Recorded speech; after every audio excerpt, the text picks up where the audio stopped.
మీ business ఏదైనా మీ ఊర్లో promotion చేయాలంటే అది సుమన్ టీవీతోనే సాధ్యం. ఇప్పుడే సంప్రదించండి. Yes right, welcome to Suman TV. నేను మీ చందు యాదవ్. నిన్న అనకాపల్లి జిల్లా కోటవరొట్ల మండలం కైలాసపట్నం వద్ద ఒక బాణాసంచా తయారీ చేస్తున్నటువంటి గోడౌన్లో అగ్ని ప్రమాదం సంభవించింది.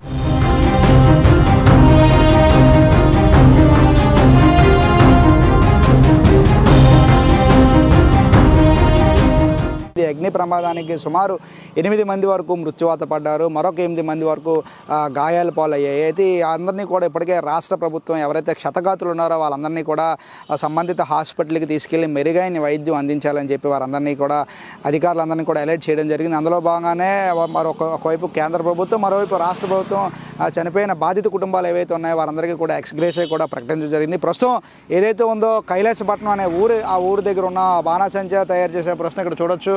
కైలాసపట్నం బోర్డు మనకు కనబడుతుంది ఇక్కడ.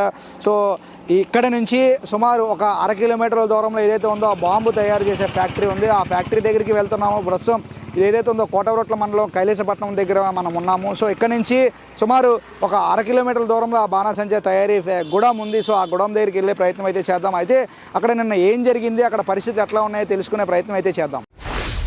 సో ప్రస్తుతం ఏదైతే ఉందో అక్కడి నుంచి ఏదైతే కైలాసపట్నం ఏదైతే ఉందో కైలాసపట్నం అక్కడి నుంచి ఏదైతే సంఘటనా స్థలానికి అయితే మనం ప్రస్తుతం వచ్చేసాము. ఇప్పటికీ కూడా అక్కడ సహాయక చర్యలు ఏవైతే ఉన్నాయో ప్రస్తుతం ఇప్పటికీ కూడా ఫైర్ సిబ్బంది ఏదైతే ఉన్నారో వారందరూ కూడా వర్క్ చేస్తూ ఉన్నారు. ఒక్కసారి ఏదైతే ఉందో ఆ ఫ్యాక్టరీ దగ్గరికి వెళ్తున్నాం మనం. ఇప్పటికీ కూడా చూడొచ్చు విజువల్స్ లో ఆ ఫైర్ సిబ్బంది కూడా వర్క్ చేస్తూ ఉన్నారు. సో ఇక్కడ వరకు కూడా ఇప్పటికీ కూడా ఏదైతే ఉందో ఆ మతాబుల తాలూకా స్మెల్ ఏదైతే ఉందో ఇప్పటికీ ఆ స్మెల్ ఆ విధంగానే వస్తుంది. చుట్టుపక్కల మొత్తం కూడా ఆ పొగ అంతా వ్యాపించి ఉన్నందున ఈ మతాబుల్ స్మెల్ కూడా వస్తూ ఉంది. ఏదైతే ఉందో ఆ మందు తాలూకా స్మోక్ ఇప్పటికీ ఉంది. ఇప్పటికీ కూడా మనం చూడొచ్చు ఆ ఫైర్ సిబ్బంది అంతా కూడా వర్క్ చేస్తూ ఉన్నారు అక్కడ విజువల్స్ లో. సో ఒకసారి వెళ్దాము. ఏదైతే ఉందో ఇదంతా కూడా ఇక్కడ మనం చూడొచ్చు మొత్తం కూడా మందుగుండు ఇక్కడ కనబడతా ఉంది. మొత్తం కూడా ఇక్కడ విజువల్స్ లో పూర్తి స్థాయిలో మందుగుండు కనబడతా ఉంది. అంటే ఏ రేంజ్ లో జరిగిందో మనం ఊహించవచ్చు. అక్కడ అంతా కూడా ఎగిరిపడ్డాయి. అంటే బిల్డింగ్ ఏవైతే ఉందో బిల్డింగ్ ఎగిరిపడ్డ విజువల్స్ కూడా మనం చూడొచ్చు. బాణాసంచా తయారీ ఫ్యాక్టరీ ఏదైతే ఉందో అక్కడికి వచ్చేసాం. ఇక్కడ మనం చూడొచ్చు ప్రతిదీ కూడా మొత్తం తునాతునకలు అయిపోయింది. నిన్న జరిగిన ఇన్సిడెంట్ కి మొత్తం బిల్డింగులంతా కూడా ఏవైతే ఉన్న ఇల్లులన్నీ కూడా మొత్తం కూలిపోయిన పరిస్థితి చూడొచ్చు. అక్కడ రేకుల షెడ్ ఏదైతే ఉందో రేకుల షెడ్ కూడా మొత్తం రేకులు ఎగిరిపోయాయి. సో ఇప్పటికీ కూడా అక్కడ పూర్తి స్థాయిలో సుమారు 1 కిలోమీటర్ మీద కూడా మొత్తం దీని ఎఫెక్ట్ అంతా కనిపించింది. మరోవైపు ఇక్కడ ఎక్కడ చూసినా కూడా మందుగుండే కనబడుతుంది. ఆ స్మోక్ స్మెల్ ఇప్పటికీ కూడా ఆ స్మోక్ స్మెల్లే వస్తుంది. ఆ మందుగుండే బాణాసంచా స్మెల్లే వస్తుంది. ఇక్కడ మనం చూడొచ్చు మొత్తం ఆ చెట్లు కూడా ఈ మంటలకు అన్నిటికీ కూడా మాడి మసైపోయిన పరిస్థితి కూడా కనబడతా ఉంది. ఇంత హృదయ విదారకరమైనటువంటి సంఘటన ఈ రోజు ఇక్కడ మనం చూస్తూనే ఉన్నాం. సుమారు ఈ ఘటనలో 8 మంది వరకు కూడా చనిపోయారు. మరొక 8 మంది వరకు కూడా గాయపడినట్టు తెలుస్తుంది. వీరందరినీ కూడా ఉన్నత వైద్యం నిమిత్తం ప్రభుత్వ హాస్పిటల్కి కూడా అధికారులందరూ కూడా తరలించారు. ఇప్పటికీ కూడా మనం చూడొచ్చు విజువల్స్ లో ఇప్పటికీ ఏవైతే ఉన్నాయో ఫైర్ సిబ్బంది ఇప్పటికీ కూడా ఇప్పటికీ ఆ ఫైర్ కొట్టే పరిస్థితి కూడా కనబడతా ఉంది. పూర్తి స్థాయిలో ఇక్కడ అన్ని కూడా మొత్తం నిన్న ఒక హృదయ విదారకర సంఘటనగా చెప్పవచ్చు. ఇక్కడ అన్ని కూడా సామాన్లు విరిగిపడ్డాయి. మొత్తం రేకులన్నీ కూడా కింద పడిపోయిన పరిస్థితి. సుమారు 2 కిలోమీటర్ల వరకు కూడా దీని ఎఫెక్ట్ ఉందని ఊర్లో వాళ్ళు కూడా చెప్తున్నారు. ఊరు నుంచి 1 కిలోమీటర్ కూడా ఉండదు.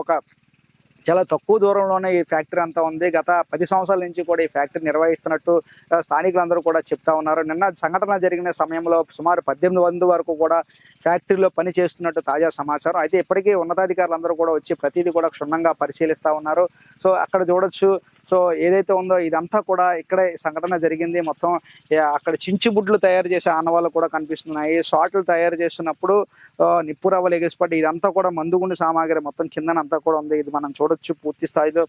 సో అది కూడా చూడొచ్చు. అక్కడ మనం విజువల్స్ లో చించుబుడ్లు తయారు చేస్తున్నారు. అక్కడ చించుబుడ్లు ఏవైతే ఉన్నాయో చించుడు బుడ్లు తయారు చేసేందుకు వాడే కిందన మట్టి దెమ్మలన్నీ కూడా అక్కడ కనబడతా ఉన్నాయి. పూర్తిగా నిన్న మధ్యాహ్నం టైంలో సంఘటన జరిగింది. సో సంఘటన జరిగిన తర్వాత సంఘటన స్థలానికి అధికారులందరూ కూడా వచ్చి పూర్తి స్థాయిలో ఇదంతా కూడా సంఘటన అంతా ఏ విధంగా జరిగింది కూడా పరిశీలించారు. ఇక్కడ పూర్తిగా నిన్న 8 మంది వరకు 8 మంది వరకు చనిపోయారు. 8 మంది గాయపడ్డారు. అందులో 2 పరిస్థితి విషమంగా ఉన్నట్లు కూడా తెలుస్తుంది. సో నిజంగా ఎంత హృదయ విదారకర సంఘటన ఈ రోజు మనం చూస్తూనే ఉన్నాము. ఎందుకంటే ఇప్పటికీ ఊరికి దగ్గరలో కూడా ఇటువంటివి ఉండకూడదంటూ కూడా స్థానికులు కూడా ఒక విధంగా చెప్తా ఉన్నారు. ఇక్కడ మనం చూడొచ్చు ప్రతిదీ కూడా ఏవైతే ఉన్నాయో రేకులు కానీ మొత్తం ఇది అంతా కూడా అక్కడ చూడొచ్చు. ఫైర్ సేఫ్టీ ప్రికాషన్స్ తీసుకున్నా కూడా చిన్న పొరపాటు వల్ల నిన్న పూర్తి స్థాయిలో మంటలు కూడా సంభవించినట్టు తెలుస్తుంది. ఇప్పటికీ కూడా ఎవరైతే ఉన్నారో ఫైర్ సిబ్బంది ఇప్పటికీ వచ్చి ఈ సంఘటనలో మొత్తం ఏదైతే ఉన్నాయో వాటర్ని ఇచ్చేస్తా ఉన్నారు, వాటర్ కొడతా ఉన్నారు. ఒకసారి అక్కడికి వెళ్దాం, అక్కడికి వెళ్ళి ఏ విధంగా వాటర్ని ఇచ్చేస్తున్నారో చూసే ప్రయత్నం అయితే చేద్దాం. సో ఇప్పటికీ కూడా ఇక్కడ మంటలు ఆరుపుతా ఉన్నారు, మనం చూడొచ్చు బ్యాక్గ్రౌండ్ విజువల్స్లో. అయితే సంఘటన జరిగినప్పుడు ఇక్కడ ప్రత్యక్ష సాక్షులు ఉన్నారు. సో అసలు నిన్న ఏ టైంలో జరిగింది, ఏ విధంగా జరిగింది అనే విషయాలు అడిగి తెలుసుకునే ప్రయత్నం చేద్దాం. అన్న మీ పేరు? నా పేరు భాస్కర్ అన్న. భాస్కర్ గారు, నేను ఇక్కడ జరిగినప్పుడు ఇక్కడే ఉన్నారా? ఇక్కడే ఉన్నాం. అసలు ఏం గంటలు వచ్చాం జరిగిన తర్వాత. ఏం జరిగింది అసలు? పెద్ద సౌండ్ వచ్చింది. మేము జగంపేటలో ఉండగానే సౌండ్ రావద్దు, ఇక్కడ రాబోతుగా పొగ వస్తుంది. ఇక్కడ ఎలాగా ఫైర్ ఇక్కడ చేస్తారని మనకు తెలుసు కదా. అయితే ఇక్కడ ఏదో పేలిపోయిందని మేము ఈ రూట్ రాకుండా పక్క నుంచి గెడ్లో దిగి ఇలా వచ్చాం. రాబోతే కాలిపోయిన వాళ్ళు పరిగెట్టి వచ్చారు వచ్చేది. అంటే మొత్తం ఇంకా 90% కాలిపోయిన ఒక ఆయన పరిగెట్టి వచ్చి అరిచేస్తున్నాడు. అరిచేస్తే అరిటాకులు కోసి ఆయన పొడగబెట్టాం దాని మీద. అరిటాకులు పొడగబెట్టిన తర్వాత ముందుకు వచ్చామన్నమాట. ముందుకు వస్తే ఇంకా చచ్చిపోయి ఉన్నారు ఒకరు. ఇక్కడ ఒకరు, ఆ పక్కన ఒకరు. ఒక ఆయనకి తల పోయింది పక్కకి, చెయ్యి కానీ తలని పోతే ఇంకా అక్కడ నుంచి మేము వెనక్కి వచ్చాం అనమాట. వెనక్కి వచ్చేయడం అంటే పేలిపోయి మళ్ళీ మేము ఉండగానే మళ్ళీ పేలుతున్నాయి. మళ్ళీ ఫైర్ అయిపోతున్నాం. మేము పరిగెట్టి వస్తాం. మళ్ళీ మేమిద్దరం వచ్చాం. మళ్ళీ పరిగెట్టి వచ్చాం. వెనక్కి వచ్చిన తర్వాత మళ్ళీ పోయిన తర్వాత వచ్చామండి. అప్పటికే జనాలు ఫుల్గా వస్తారు. ఓకే. సో నిన్న ఎన్ని గంటలకు జరిగింది అసలు? 1 గంట అండి. మేము రాబోతు 1 గంట అండ్ 1 గంట ముందే జరిగింది. 12:30 నుంచి 1 గంట మధ్యలో మేము రాబోతు 1 గంట కరెక్ట్గా. ఓకే. సో నిన్న మీరు చూసిన తర్వాత ఈ మీ ఊర్లో ఎప్పుడైనా ఇటువంటి సంఘటన జరిగింది? ఎప్పుడు జరగలేదండి. అంటే ఇదే ఫస్ట్ టైం. సార్ మీరు చెప్పండి, అసలు ఏం జరిగింది అనుకుంటున్నారు? నేను నర్సిపట్నం అండి, జనసేన జానకిరామ్ గారు వాళ్ళ బెస్ట్ ఫ్రెండ్ని. ఇది నేను నర్సిపట్నంలో ఇలా లంచ్ చేసి పడుకుందాం అని అనుకుంటున్నాను. అంటే ఇక్కడ నాతో పాటు ఇక్కడ ఒక కనెక్టింగ్ ఒక ఆయన పశువుల వ్యాపారం చేసేవాడు. ఆయన ఇటు రోడ్డు మీద బైక్ మీద వెళ్ళిపోతా చూసి సార్ ఫోన్ చేశాడంట. సార్ మీ మంటలు వస్తున్నాయి ఆయనకి చెప్దామని. ఆయన ఆందోళనలో చెప్దాని ఫోన్ చేసి సార్ ఫోన్ స్విచ్ ఆఫ్ ఉందండి. స్విచ్ ఆఫ్ ఉంటే నాకు కొట్టాడు వెంటనే. నాతో అనుభూతి ఎక్కువ ఆయనకి. కొడితే నేను ఇలా ఫోన్ ఎత్తే తర్వాత అప్పారావు గారు పేరు ఇలా ఎత్తిన వెంటనే ఎటు సార్ అంటే మీ సారాల దాంట్లో మంటలు వచ్చేస్తున్నాయని చెప్పారు. మంటలు వచ్చినాయని చెప్పి నేను మళ్ళీ వెంటనే సార్ కొట్టాను. Sir phone switch off. కొడితే అప్పుడు వెంటనే ఎందుకన్నా మంచిది నేను వెంటనే బండి మీద నేను ఒక్కనే సింగిల్గా వచ్చేటప్పటికి మొత్తం జనం జోకొట్టేసి మన వాళ్ళు ఒకళ్ళు అంబులెన్స్ ఎక్కించేస్తున్నారు. ఎక్కించేసి ఎవరిని వచ్చినా మన ఎస్సీ గారు అప్పటికి ఎంటర్ అయిపోయారు. ఎంటర్ అయిపోయి ఎవరిని లోపలికి ఎవరిని ఎంటర్ అని రానవ్వలేదు. మీడియాని కూడా లోపల పంపుతున్నారు తప్ప ఇంక ఉన్న వాళ్ళు ఎవరిని కూడా లోపల రానవ్వలేదు. అప్పటికి నేను బలివని తూరి ఒక 4-3 ఫోటోలు తీసుకొని మా సార్ ఎక్కడ ఉన్నారని నేను ఎత్తుతున్నాను. జానకిరామ్ గారు ఒకళ్ళు ఎక్కడ ఉన్నారా లేదా బయట ఉన్నారని. వానర్ అంటే తోడాళ్ళు ఇద్దరు వానర్లు, ఇద్దరు తోడాళ్ళు, చిన్నాడు జానకిరాము. ఎదుగుతున్నాను ఆయన ఎక్కడ ఉన్నాడా లేకపోతే ఏంటి ఫోన్ పని చేయలేదు, స్విచ్ ఆఫ్ వస్తుంది. ఎదుగుతుంటే ఎవరిని అడిగినా ఏమో అంటున్నారు. అంటే ఇదే ఆందోళన అని చెప్పి మళ్ళీ వెంటనే ఇమీడియట్లో నేను ఈ లోపలనే మన అధికారులు అందరూ సీఎం రమేష్ వీళ్ళందరూ వస్తున్నారని కాల్ రాబోకి మళ్ళీ నేను నర్సీపట్నం తరలించి అంతకీ బలివిన తూరి ఎస్సీ గారు అడ్డేస్తే మళ్ళీ ఆ ఏవ్ ఉంది అటు నుంచి. ఆ ఏవ్ నుంచి మళ్ళీ లోపలికి వచ్చి 4 ఫోటోలు తీసుకొని మా జనసేన గ్రూప్లో పెట్టేసి నేను మళ్ళీ నర్సీపట్నం గవర్నమెంట్ హాస్పిటల్కి వెళ్ళి అప్పటికి ఇంకో తోడళ్ళు జానకిరామ్ గారు తోడళ్ళు ఫస్ట్ నర్సీపట్నం వెళ్ళారంటే తాతబాబు గారు హాస్పిటల్ ఇక్కడ నుంచి వెళ్ళిన ఫస్ట్ బాడీ 5 రోజులు చనిపోయింది గవర్నమెంట్ హాస్పిటల్లో. అప్పుడు ఈయన అన్నారు ఇంకా ఇక్కడ నుంచి వీళ్ళ ముందు మరి మాకు తెలియదు ముందు ఇక్కడ తీసుకెళ్లారంట కోటవట్ల పిహెచ్ గవర్నమెంట్ హాస్పిటల్ తీసుకెళ్తే ఇక్కడ రావదని నర్సీపట్నం. ఈయన కూడా నర్సీపట్నం తీసుకెళ్తే ఇక్కడ రావదని వైజాగ్ షిఫ్ట్ చేశారు. షిఫ్ట్ చేసి రాత్రి కూడా ఫోన్ చేసి బందరు మా ఫ్రెండ్స్ అది వైజాగ్లో పంపిస్తే ఎవరిని లోపలికి అలౌ చేయలేదు. మీరు వచ్చిన కృష్ణ గారు రావద్దు. నేను వైజాగ్ నుంచి కోరమన్పాలెం నుంచి కూడా మా బెదరాలు ఉంటే పంపించాను. ఇలాగని అంటే మాకు ఎప్పుడు కూడా మా తాతబాబు గారు ఎట్లా ఉంది ఫస్ట్ నర్సీపట్నం ఫస్ట్ బాడీ అయింది. ఇక్కడ కొనూపురం సార్ హాస్పిటల్ తెలిసిపోతే ఫస్ట్ వచ్చిన నర్సీపట్నం పీజీహెచ్ నుంచి హాస్పిటల్ నుంచి వచ్చిన ఫస్ట్ కాలు తాతబాబు గారు చనిపోయారని వచ్చింది. అప్పుడు రమేష్ గారికి ఎలాగొంది నా ఆందోళనలో ఉన్నాను, ఫుల్ ఆందోళనలో ఉన్నాను. ఈయన ఎలాగొన్న నాకు ఈయన కనెక్టింగ్ ఫస్ట్ నుంచి ఒక ఆప్తిలో పొద్దులేదు. రమేష్ గారు కూడా 50-50 అంటున్నారు సార్. మనకు బయటికి డాక్టర్లు ఏమి ఇవ్వలేదు. ఇక్కడ మనోడే సట్ లాగాడు మొత్తం తొక్కది స్కిన్ ఊడిపోయిందంట. నేనైతే చూడలేకపోయాను ఇక్కడ. అసలు మనోడే సట్ ఎలా చెప్పారు రమేష్ గారు కూడా చెప్పారు అలా అదే ఇలా ఇలా పిలిచాడు, నోరు రాలేదు ఆయనకి, మొత్తం కాలిపోయింది. అంటే కాపాడండి అంటే ఇలా పిలిచాడు. వచ్చిన తర్వాత సట్ట తీస్తే మొత్తం ఇది వస్తుంది అనమాట, స్కిన్ వస్తుంది. మీరు ఇక్కడ వద్దు, వాళ్ళని కాపాడండి అని చెప్పేశాడు ఆయన. ఆయన ఎక్కేసిన తర్వాత మేము వదలకు వస్తాం. అప్పుడు మేము వచ్చాం కదా, వచ్చిన తర్వాత చూసాం, ఇక్కడ చూస్తే పైన ఏలబడుతుంది. అది ఏంటిది?